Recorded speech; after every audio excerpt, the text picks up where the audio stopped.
Muy bien. Así que, mire, vamos a hacer una última cosa para que nos metamos en esto. Acompáñame con unas fuertes palmas para darle la bienvenida a esa gente que nos ven a través de nuestras plataformas digitales.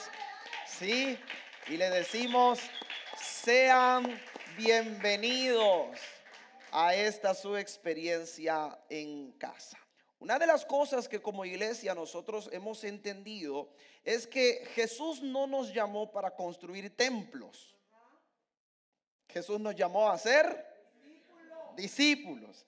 Jesús no nos llamó para ser estrellas dentro de las cuatro paredes. Jesús nos llamó para ser discípulos. Jesús no nos llamó para que nosotros pudiéramos ponernos el eslogan, el título. Jesús nos llamó y nos dejó una tarea. La tarea es hacer discípulos. Él, cuando resucitó, a punto de irse, se encuentra con sus discípulos y les dice: toda potestad me fue dada en el cielo y en la tierra. Por tanto, vayan y hagan más discípulos míos. Bautícenlos en el nombre del Padre, del Hijo y del Espíritu Santo. Enséñenles lo que yo les he enseñado. Y he aquí, yo estoy con ustedes todos los días y hasta el fin del mundo. Entonces yo creo que debemos entender como iglesia por qué existimos, por qué somos, por qué estamos. Porque una iglesia que genera influencia es una iglesia que tiene identidad. Y la identidad no es decir soy cristiano. No, la identidad es que con nuestros hechos, actos y nuestra existencia representemos a nuestro Señor Jesucristo.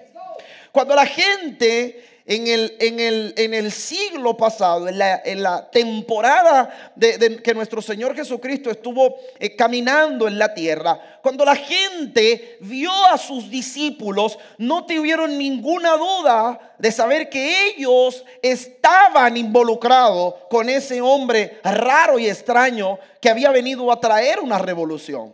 En una ocasión, cuando está en Getsemaní y llegan los sinvergüenzas esos a llevárselo, entonces de repente me encanta el relato, porque para el Sanedrín poder capturar a Jesús tuvieron que utilizar a uno de sus discípulos llamado Judas.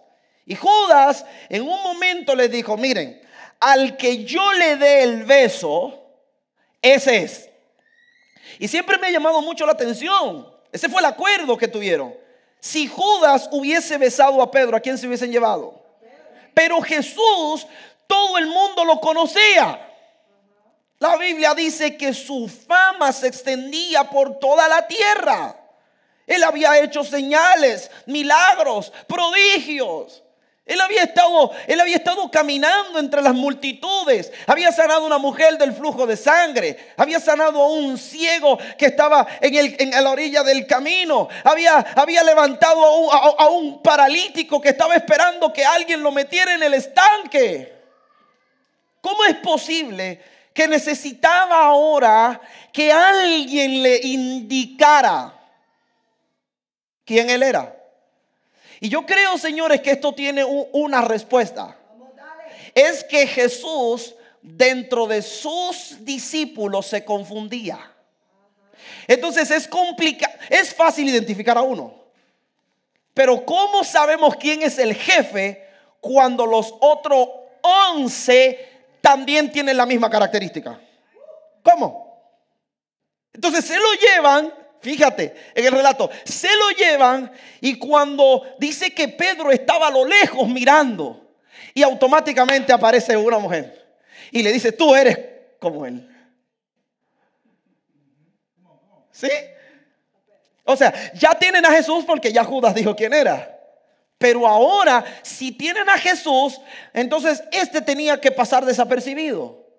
Pero levanta tu mano y diga conmigo: si la unción del Espíritu Santo está sobre mí, yo no voy a pasar desapercibido, porque la unción me hace parecerme a Jesús. La gloria me hace parecerme a Jesús. Habrá alguien que está listo para que la gente comience a decir: tú eres como Jesús, tú hablas como Jesús, tú caminas como Jesús, tú no eres común, tú no eres como los otros evangélicos que conozco. Entonces diga conmigo: discípulo. Lo que hace eso es que nosotros entendamos el poder del discipulado. Necesitamos, señores, entender que para nosotros trascender, para nosotros impactar, para nosotros ser de bendición, necesitamos aprender a ir a los pies de Jesús y permitir que Jesús nos discipule. Eso es lo primero. Pero también necesitamos abrazar la tarea de ir y hacer discípulos. Voy a abrir un paréntesis. Me llama mucho la atención cómo hay gente que después de 20 años en una iglesia, tú le preguntas: ¿a qué te llamó Dios? Y no saben.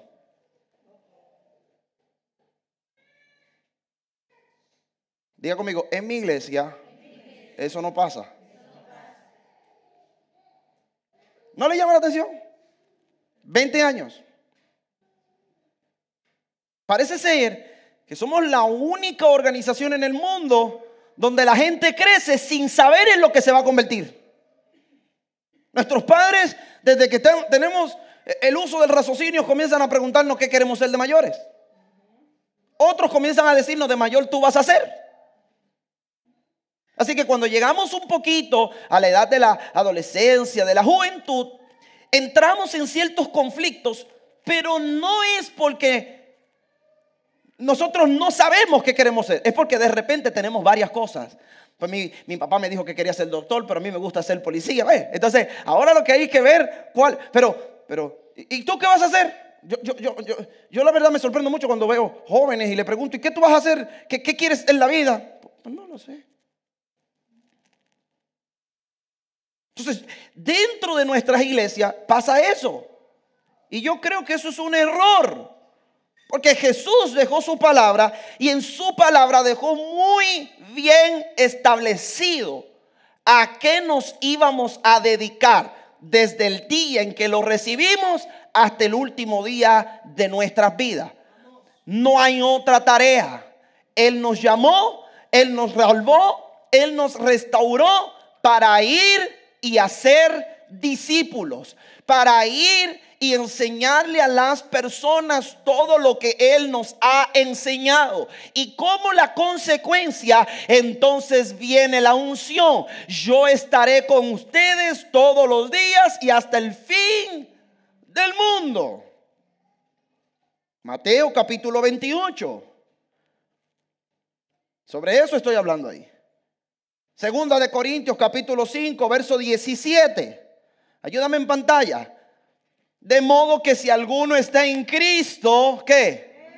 Nueva criatura es. Las cosas viejas, ¿qué pasó? Todas son hechas nuevas. Verso siguiente. Sígame el pensamiento. Y todo esto proviene de que nos reconcilió consigo mismo y nos dio. ¿Qué te dio? ¿Qué te dio? Topa el que está a tu lado y dile: hoy debes saber que Dios te dio un ministerio. Ay, yo no tengo ministerio. Porque no leemos a veces la Biblia, la leemos como nos conviene. ¿Qué nos dio? Todo esto proviene de Dios, que nos reconcilió consigo mismo y nos dio el ministerio de la reconciliación. O sea, cuando fui reconciliado, entonces me dio la responsabilidad de convertirme en un reconciliador, en poder unir al hombre que pecó con el Todopoderoso. Dame el verso siguiente. Verso 19, fíjate. Y dice que Dios estaba en Cristo reconciliando consigo al mundo, no tomándoles en cuenta a los hombres sus pecados, y nos encargó. Entonces, el que está en la iglesia 20 años y dice que no sabe, hay que definir qué es no saber.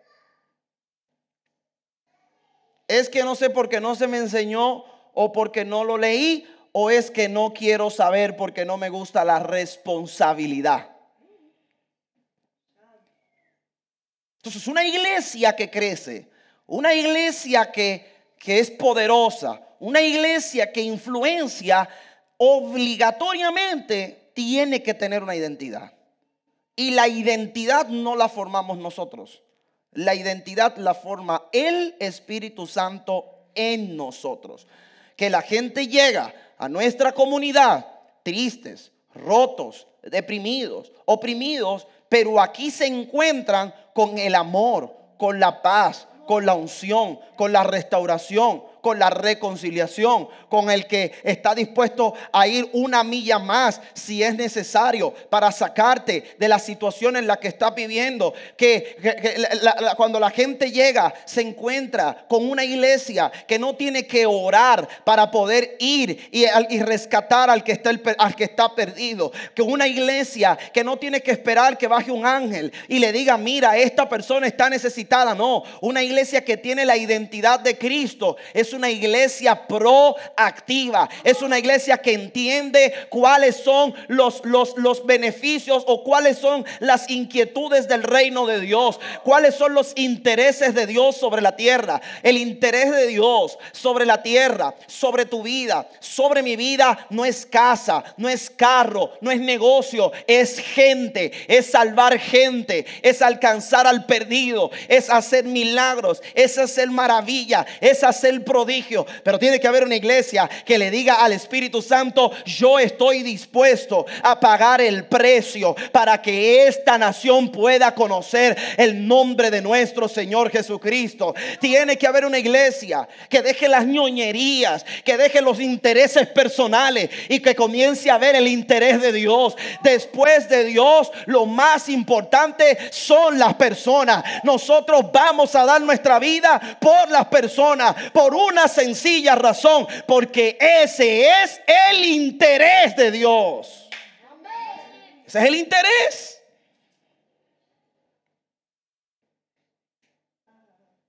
Me voy a calmar. ¿Me lo permite? ¿Me lo permite? Diga conmigo: el interés de Dios no es darme una casa, no es darme un carro. ¿Es pecado la casa y el carro? No. Lo que pasa es que algunos estamos invertidos. Como dije en una ocasión, hacemos las cosas al revés y no como la película. ¿Qué dice Mateo 6:33? Mas buscad primeramente la casa, el carro, el marido, la mujer. ¿Eso es lo que dice? ¿Qué dice? Mas buscad primeramente. ¿Qué hay que buscar? Mira al que está a tu lado y dile: negrito, no te equivoques. Primero es el reino. Entonces hay una consecuencia. Si primero busco el reino, las demás cosas serán ¿qué? Entonces el carro, la casa, la cuenta de banco, el esposo, la esposa es la consecuencia de que un hombre, una mujer buscó primeramente el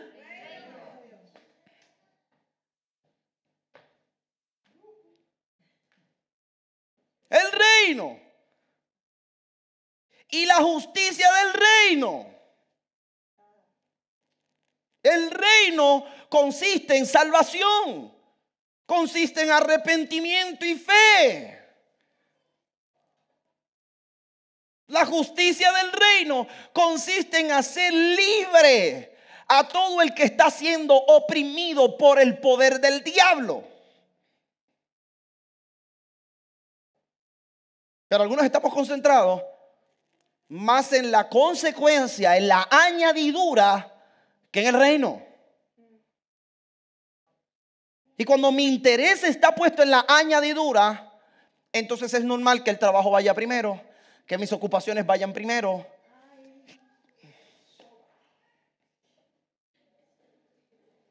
Pero si es el reino primero, entonces la esperanza, ¿cuál es? Que mi trabajo va a dejar de ser un trabajo y se va a convertir en una empresa. Que mi soledad va a dejar de ser soledad y se va a convertir en una familia. Pero hay que buscar primero el reino. Entonces, estas son las cosas que están gobernando la esencia de nuestra comunidad. Jesús nos dio una tarea. ¿Cuál es la tarea? Ir y hacer discípulos. Todo el que llega acá, es nuestro deseo que entienda y abrace la visión. La visión consiste en hacer discípulos. Yo soy discípulo, pero hago discípulos. Y de esa manera poder extender el reino. El deseo nuestro es que todo el que llega se forme, abrace la visión, abra un grupo de amistad. ¿Por qué? Porque aquí dentro nos podemos pasar la vida mirándonos las caras y la gente perdiéndose allá afuera.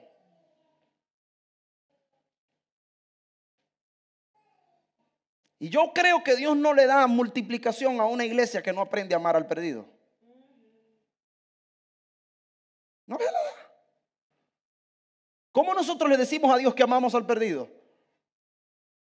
Porque yo entendiendo el interés del reino, el interés de Dios, entonces digo sí a la visión. Y digo, pastor, yo quiero abrir mi casa, yo quiero abrir un grupo, voy a abrir un grupo en Burger King, voy a abrir un grupo en la cafetería, voy a abrir un grupo en la tagliatela, voy a abrir un grupo en el gimnasio, voy a abrir un grupo en el aeropuerto, voy a abrir un grupo donde quiera que haya un discípulo de esta casa, se debe estar gestando un grupo de amistad. ¿Qué es un grupo de amistad? Es un momento, es un encuentro, es una reunión donde nosotros hacemos amigos, nos reímos, compartimos, pero conocemos a Jesús y por medio de eso viene la multiplicación. Por eso estamos reuniéndonos en nuestros grupos de amistad cada sábado y nos vamos a multiplicar. ¿Lo cree conmigo? Nos vamos a multiplicar. Hoy tenemos 2 grupos, pero mañana esos 2 se van a convertir en 4. Esos 4 se van a convertir en 8. Esos 8 se van a convertir en 16. Esos 16 en 32. Esos 32 en 64. Esos 64 en 128. Hay alguien que me está entendiendo. Nos vamos a ir multiplicando. No nos vamos a quedar estancados. Todos predicamos, todos profetizamos, todos hacemos discípulos porque tenemos la identidad de nuestro Señor Jesucristo. Y la identidad de Jesús es alcanzar al perdido. Y no necesitamos estar en las 4 paredes ni necesitamos tener el micrófono el domingo en las manos para ser discípulos. Los discípulos se hacen día a día, en un café, en un encuentro, en la casa, en el metro. Ahí se hace discípulo. La relación entre creyentes, entre hermanos y el interés por el perdido. Diga conmigo discípulo. Ok, entonces esa es la base de la identidad. Todo lo que hacemos tiene que derivar en hacer, si no estamos lejos del planteamiento y de la visión de Dios. Ahora, una iglesia que hace discípulos, présteme atención, una iglesia que hace discípulos es una iglesia que le pone una demanda al cielo. La primera demanda de una iglesia que hace discípulos al cielo es gente. ¿Por qué? Porque para yo hacer discípulos tengo que ganar al perdido. ¿Cómo voy a discipular lo que no me he ganado? ¿Cómo le voy a enseñar lo que he aprendido de Jesús a alguien si no lo tengo? Entonces cuando yo abrazo la visión, la primera demanda al reino es dame gente. Ahora, cuando comienza el reino a darme gente, comienzan a aparecer los desafíos. Los enfermos, los endemoniados, los cabezotes. ¿Se entiende? Entonces, el que está haciendo discípulos se comienza a encontrar con estas dificultades y entonces viene la segunda demanda. Necesito la unción. La unción es una capacidad o una habilidad para yo moverme en lo sobrenatural con el fin de bendecir a las personas. Y yo quiero, en los próximos minutos que me quedan, hablar un poquito de este aspecto. Porque yo creo que todo el que quiere servir a Jesús necesita amar y anhelar la presencia, la unción del Espíritu Santo.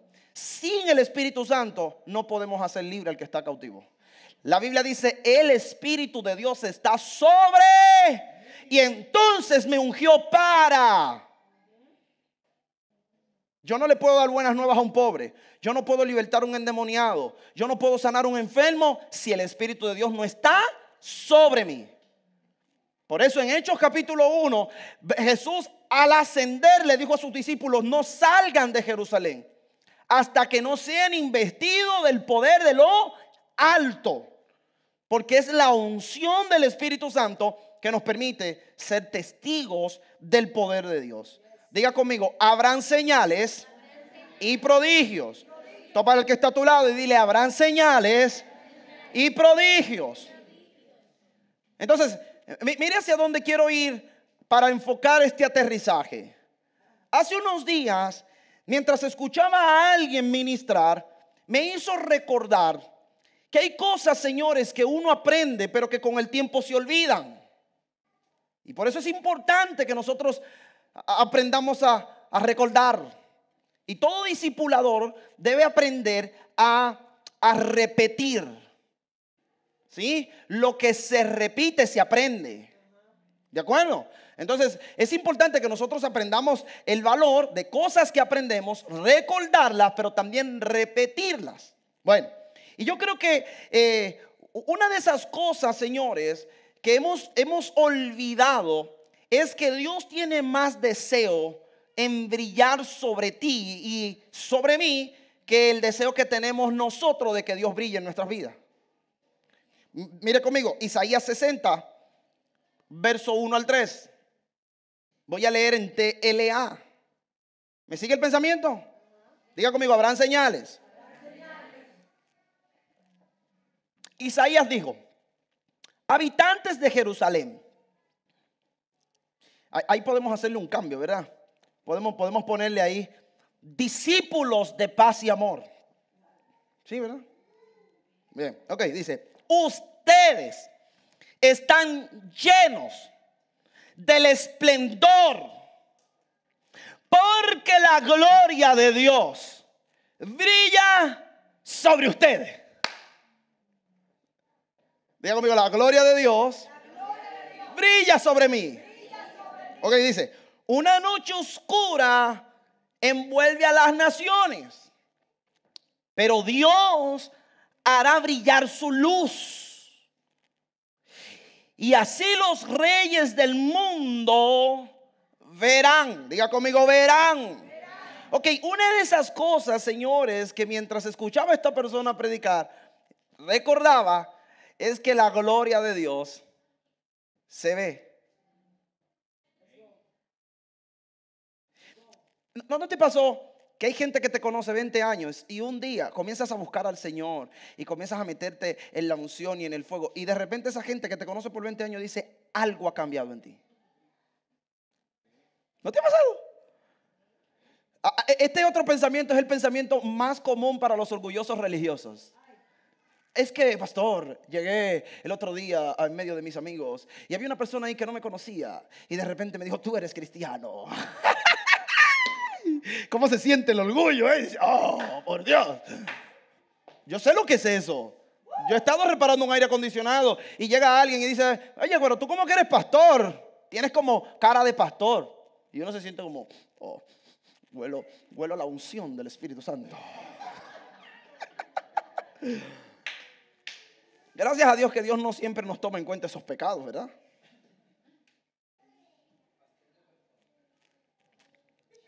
Y a veces me da por pensar, ¿y no será que te habrán visto en un video en una iglesia y por eso lo dicen? Y no porque tú huelas a Dios. Pero bueno, no me voy a meter en eso. No me voy a meter en eso. Entonces, pero hay algo, señores, que es indudable. ¿Qué es? Que la gloria de Dios, diga conmigo, se ve. Diga conmigo, la gloria de Dios se ve. Entonces, como la gloria de Dios es algo que se ve, Dios está comprometido en hacer brillar su luz. O sea, cuando hay una iglesia que entiende la esencia del reino, entonces es Dios quien se ocupa de que su gloria, que se tiene que ver, brille su luz en nuestras vidas. Lea Hechos en el capítulo 2. Capítulo 2 me parece que es al final cuando dice que cada día se añadían a la iglesia los que habían de ser salvos. Porque cuando nosotros nos comprometemos con Él, Él hace que su luz brille y entonces la gente correrán a este lugar por causa del nombre y de la unción del Espíritu Santo. Tal vez hoy no tienes un grupo de amistad todavía, pero te quiero profetizar que si tú te comprometes con el Espíritu Santo, Él hará brillar su luz y tu grupo de amistad, la gente correrá, no por la merienda, la gente correrá porque ahí saben que hay gozo, que hay paz, que hay felicidad, que hay sanidad, que las familias se restauran, que hay propósito. Pero necesitamos entender esta palabra, discípulo. Necesitamos entenderlo, señores. Una iglesia que no hace discípulos es una iglesia que no va a prosperar en el tiempo.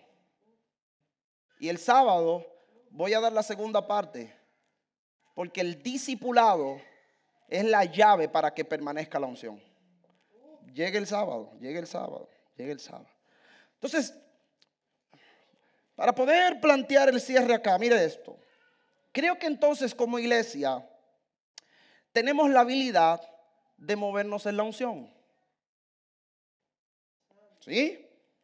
Y la unción, señores, sin duda es una capacidad. Es una habilidad sobrenatural que Dios nos da para mostrar su poder. Mostramos el poder de Dios con la unción. Por ejemplo, vamos a ver la unción en operativa. Hechos capítulo 3, verso 1 al 8. Un día, como a las 3 de la tarde, Pedro y Juan fueron al templo. A esa hora, los judíos acostumbraban a orar. Todos los días un hombre que nunca había podido caminar era llevado a una de las entradas del templo, conocida como Portón Hermoso. Ese hombre pedía limosnas a la gente que entraba en el templo. Tan pronto como ese hombre vio a Pedro y a Juan, les pidió dinero. ¿Sí? Ellos lo miraron fijamente y Pedro le dijo: préstanos atención.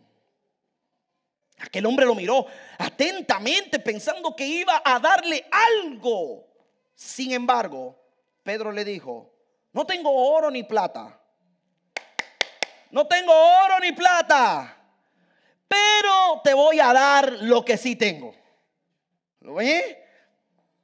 En el nombre de Jesucristo de Nazaret, te ordeno que te levantes y camines. Enseguida Pedro lo tomó de la mano derecha y lo levantó, y en ese mismo instante las piernas y los pies de aquel hombre se hicieron fuertes. Mira lo que hace la unción. La unción, diga conmigo, unción. La unción es para bendecir a las personas, no es para presumir. Aquí está la unción operando. Ok, mira, y dice: en ese mismo instante se le pusieron los pies fuertes y de un salto se puso en pie y empezó a caminar. Sin más, entró en el templo. Oye, agárralo. Cuando tú y yo usamos la unción para bendecir a la gente, no vamos a tener que hablarle mucho para que lleguen al templo.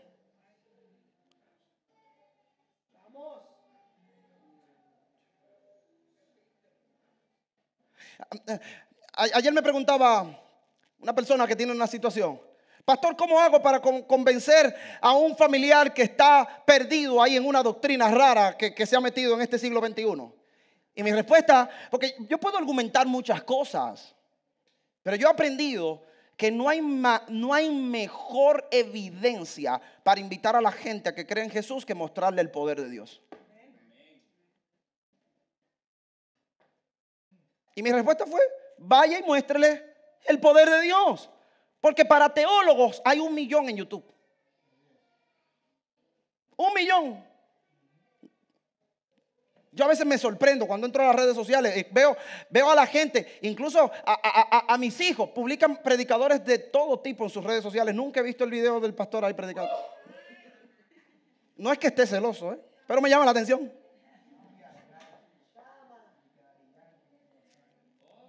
¿Me estoy explicando? Hola. Entonces, ¿de qué manera?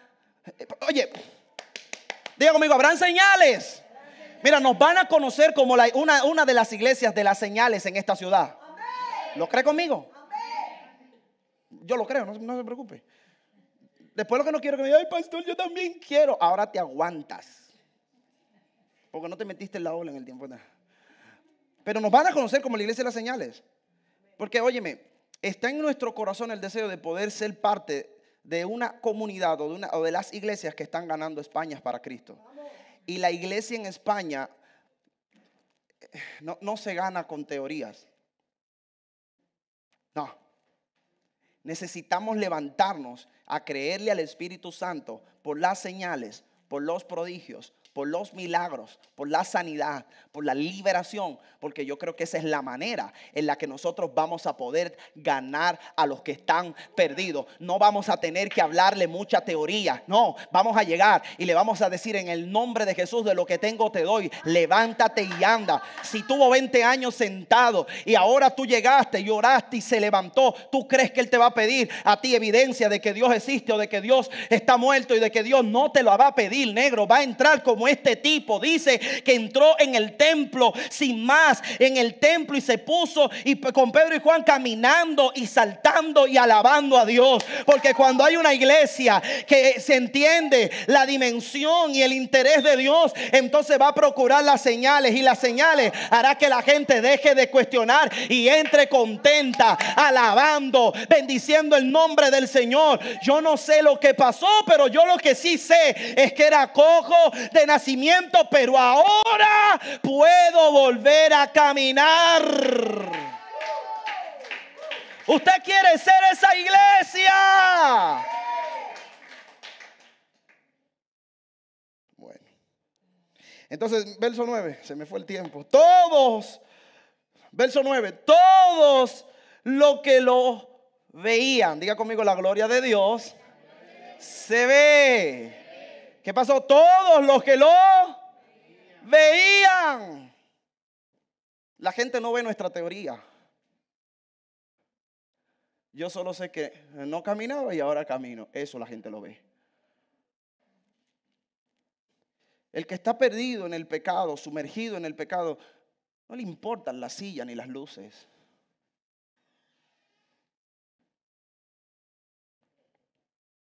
Pero tú y yo que estamos comprometidos con el interés del reino,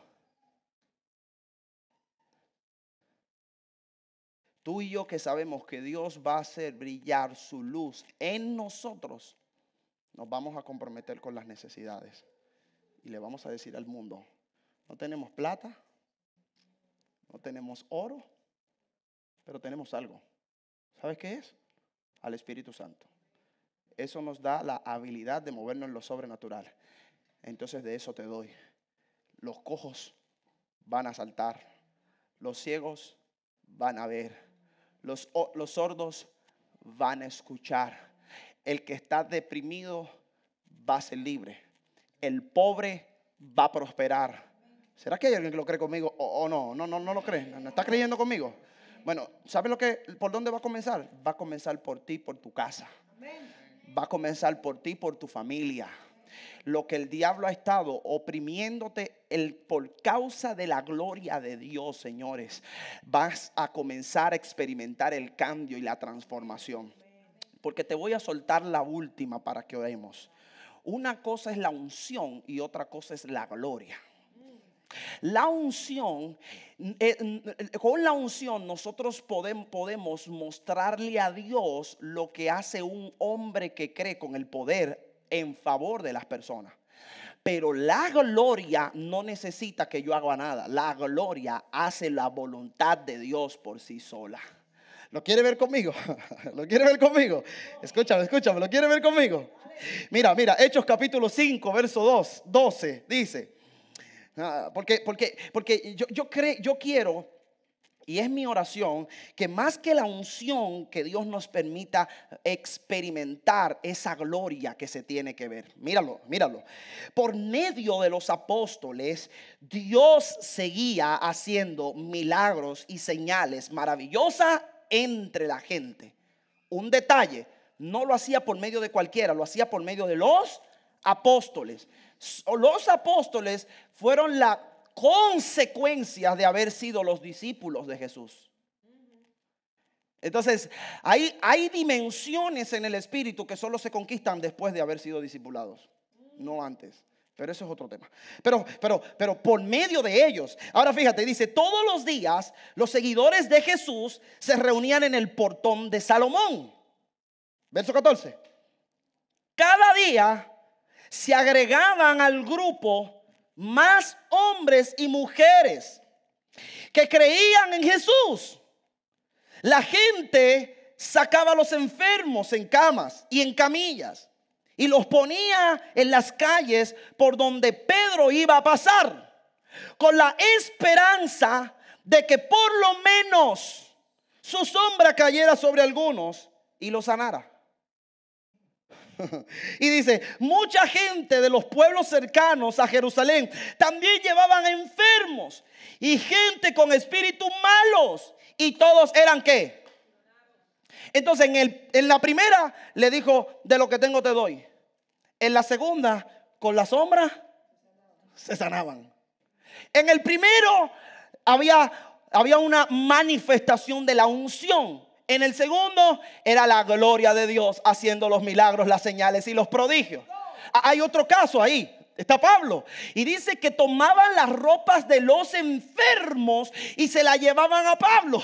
Pablo no tenía que ir a orar por ellos, señores. Y esa es la dimensión que como iglesia necesitamos entender. Hay una parte que nos vamos a mover por la unción. En la unción yo digo y el Espíritu Santo respalda. Pero hay otra que es mayor. Hay otra que es que yo llego y Él llega conmigo y se hace su voluntad. Los enfermos comienzan a ser sanados. Los endemoniados comienzan a ser libres y la gloria de Dios se comienza a ver.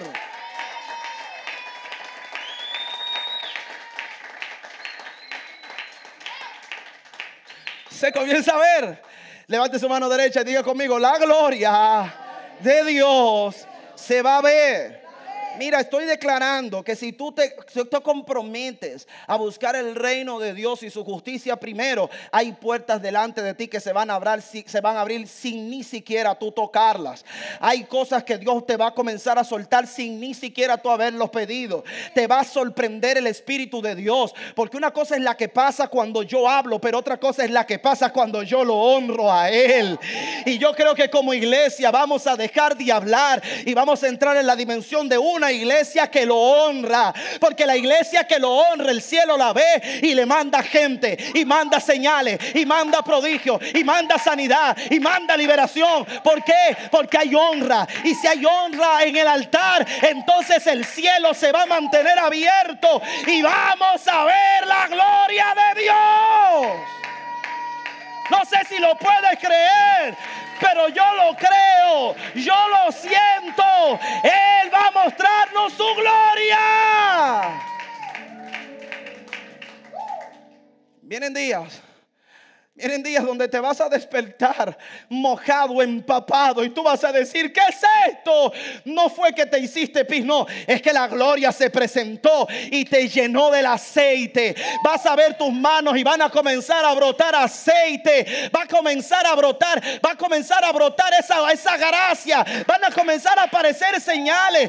Sin ni siquiera orar te vas a comenzar a sanar. Hay gente que va a comenzar a ser libre. Vienen días donde vas a ver la gloria de Dios. Lo vas a ver.